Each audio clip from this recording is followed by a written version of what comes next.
Morning, guys. It's Too Tall Tom here. I'm sure you guys are wondering where the hell have I been. So today, just to I guess get back into the routine of things, I'm going to be doing a review of The Division, which has been the game I've been playing for about a week now.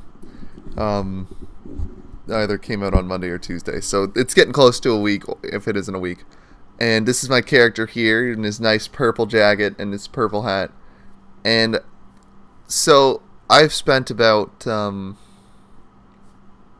want to say upwards of 48 hours in this game. I've been playing it every day. And it is probably the best pseudo MMO game that I've played. I really like it.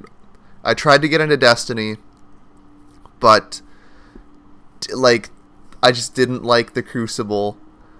And, there's only 3 classes, and they're kind of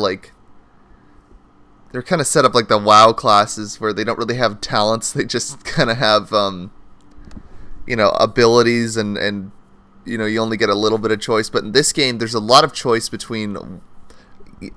lot of choice of what you want to play. So as you can see here, first thing I'm going to go through is the guns. Right now I've got some high-end guns, which are like your, if you were to, put it in the equivalent of WoW, these are like your legendaries. So what they have is they have certain talents that if you have certain required amounts of those like firearms and stamina electronics, which are your stats. So pretty self-explanatory. The stamina affects, your health. Electronics affects your skill power, which I usually don't go for unless there's like, a certain gun that needs a certain amount of skill power.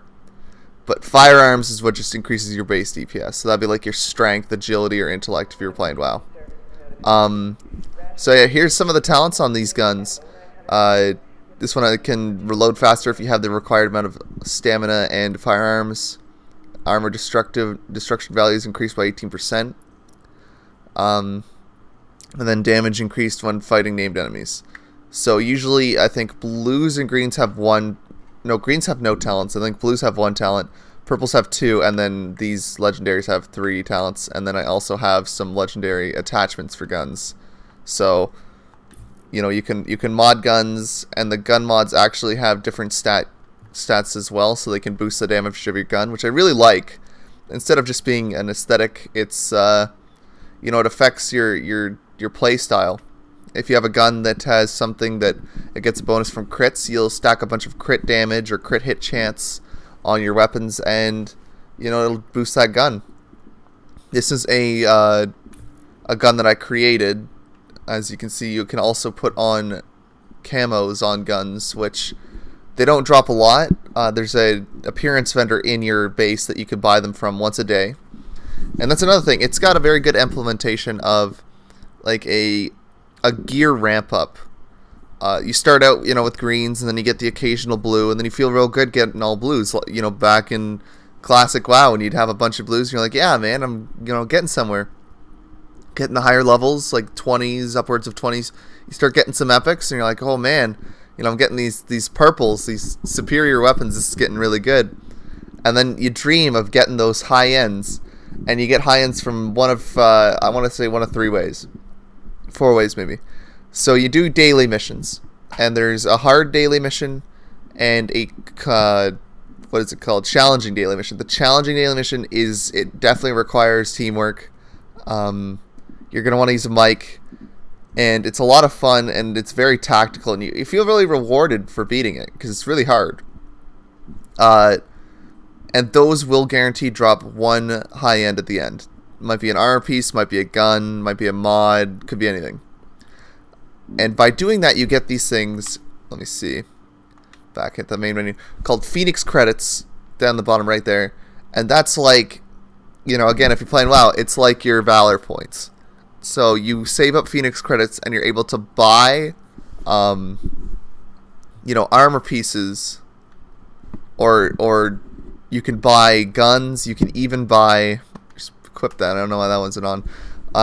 You can even buy crafting patterns which allow you to make armor. So that's how I have these knee plates, this mask, and the backpack. And these, of course, also give you some good stats. And yeah, see different attributes. Chance at mod slots.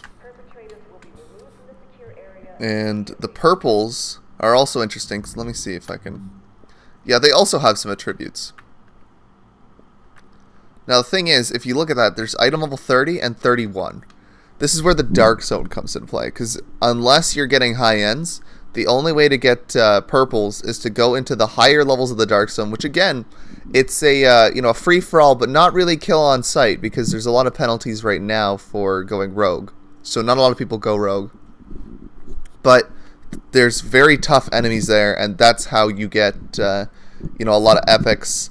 And it's really fun if you have a group of 4 friends and you're looking for a game to play with each other and to just have a lot of teamwork. It's really great for that. Here's the abilities. So as you level up your base, you get different abilities. These are they can range from anything from this pulse. Basically every single one of them is useful. So it's great when you have a lot of different ones stacked on the team. This one is really good for challenge modes where you can revive people from, far away. Because the thing is, in the normal game, when you die, it's just a regular respawn at checkpoint. But if you die in the Dark Zone, which is really interesting, you will lose some experience. You can even derank. And you will lose some of the items that you picked up and haven't extracted yet. So you won't lose items that you already have, like... I won't go into the Dark Zone with let me see if all this stuff and then lose it all. Like that'll always stay with me. But say I had that sniper rifle and it was in my Dark Zone inventory right here, where this is another thing I like about the Dark Zone. You pick up items and then it goes into that like a bag on your back. And the only way to get them out of the Dark Zone is to extract them. So it's not just like, oh, I'm just going to go in the Dark Zone, carefree, pick up items, whatever. I don't care if I die because there's, I don't care about my level. You have a chance when you die to lose those items you've been farming so hard for, and then have some other random person come up and pick up some of them. So there's that as well. There's also let me see if I can find, this group. Yeah, there's also, as you can see, a specific rank for Dark Zone as well. So I'm level 30, but the max Dark Zone rank is 50. So I still have a long ways to go in this game, which I also really like. Another thing that I just found out recently is this stash here where you can, put different items, because you only have a certain amount of inventory space. You can put different items that you've, bought or picked up or made, and you put them in here. And the nice thing is, if you create a new character, because you're like, I don't like the look of this character, I want to make a new one. This is all transferable between any characters you have. And same with these appearance items, which I also really like. In the beginning, you're going to be like, oh, I want to get all this appearance items, because you can just, there's a lot of them. A lot of them are very similar in different colors of just the same hats, but, there's a lot of variation. I've even seen like the trooper hats the one guy in I think it was Full Metal Jacket had. There's all these jackets. You don't really see the undershirts as well. Then there's also jackets for if you complete the whole map. As you can see, I'm pretty much 100% complete. There's just some missions. Encounters are all done. All the side missions. I mean, the tutorials are obviously done. But even the intel is done. There's only a couple glitched out echoes that for some reason won't go away. But as you can see, I want to go back to the map. I try and zoom out so I get to the Dark Zone. So I'm playing with one hand. There's different ranks of the Dark Zone areas. So Dark Zone 1, it's as you can see, it's gonna be just 30 to 30. This is a little bit harder, 30 to 30. There's 31 to 31, and then 31 to 31, and then 32 to 32. So this is where you get the item level 31 items, and there's a lot of epics you can get. It starts out you want to extract everything, but then I want to say by the time you're playing with a group of 4 friends and you're just kind of running around in the Dark Zone, you are only going to want to extract epics, so that way you don't have to constantly go out to the safe rooms to clear your stash. But once you extract them, they go into this stash, which is the extracted tab. My only problem with this is you get different mods that increase the amount of items you can get in the Dark Zone. I think it starts at 5 and you go up to 9, as you can see.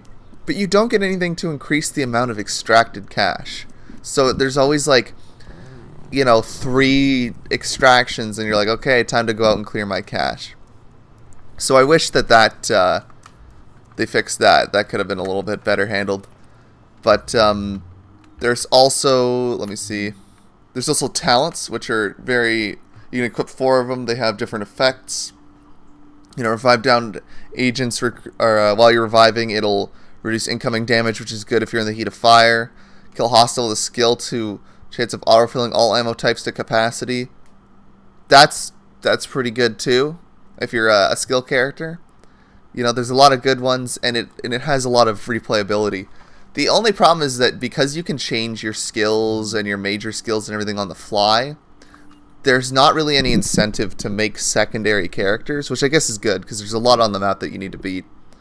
But it's cool going back and making a second character and being like, oh, maybe you like playing as a female character as well, and you're like, okay, I want to see what they look like, and you have a lot of appearance items, and you just want to, want something new. We're all like that sometimes. Or you want to change the look of your character, because at this point there's no way to change the way your guy looks. So make sure that you like the way your guy looks before you start playing. Otherwise, you're going to be stuck with him. It's a really solid third-person shooter. The shooting's amazing. I really love it.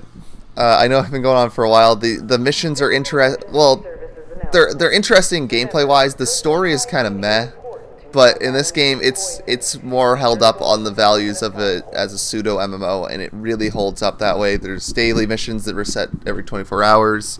There's different vendors in your base that reset every 24 hours, like this appearance vendor who every day he will sell a different camo, so I've kind of been trying to stock up on camos and all that. But yeah, so that's what I've been playing for a long time. If you are still on the fence about this, I would definitely wholeheartedly recommend this. I've been having a lot of fun with it, and I'm sure I'm going to have a lot of fun in the future, and it will probably keep me playing until Dark Souls 3, and when Dark Souls 3 comes out, I will be playing that a lot. So, I thank you guys for watching. I know I don't have really a score, but this is just me kind of just gushing about this game, and it's really great. Maybe if you're the only person who's going to be getting it, maybe hold off. But see if you can find people to play with, because this game just really opens up once you have friends to play with. So, I thank you guys for watching, and I'll see you soon.